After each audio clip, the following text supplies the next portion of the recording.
BJP leader Bandi Sanjay पर हुआ अंडों का हमला। नामालूम लोगों ने बंडी संजय के काफिले पर अंडे फेंके जब वो वरंगल जिला के भीमादेवरापल्ली मंडल के वंगारा इलाके में अवामी बहबूद यात्रा पर थे। इस मौके पर बंडी संजय ने पुलिस के अफसरों से कहा कि तुम चले जाओ, मुझे पुलिस की मौजूदगी से कुछ नहीं चाहिए।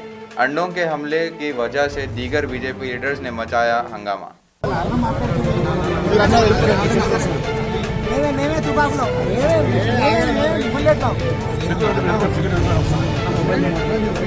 వాళ్ళు కూడా ఎండల అడ్డుకుంటున్నారు వాళ్ళు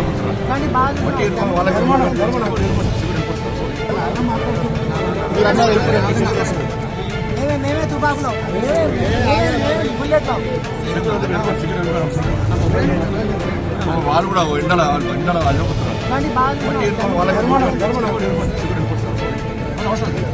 మేము వస్తే మంచి మంచి స్టేజ్ కూడా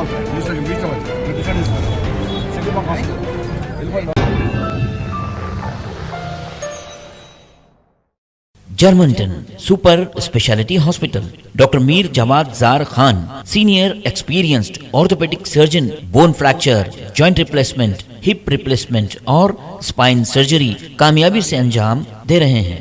इसके अलावा neurosurgery, cardiology, gynaecology, dental, general medicine, dialysis और फिजियोथेरेपी जैसे शोबाजात में इंतहाई कामयाबी के साथ वाजबी फीस में इलाज किया जा रहा है। शेयरिंग और प्राइवेट रूम्स, अस्पताल में 24 घंटे MRI, CT scan, 2D digital x-ray, ultrasound, operation theatre, ICU और लैब की सहूलत दस्तयाब है। आपकी उम्मीदों के ऐन मुताबिक Germanton super speciality hospital, pillar number 150, Attapur, Hyderabad.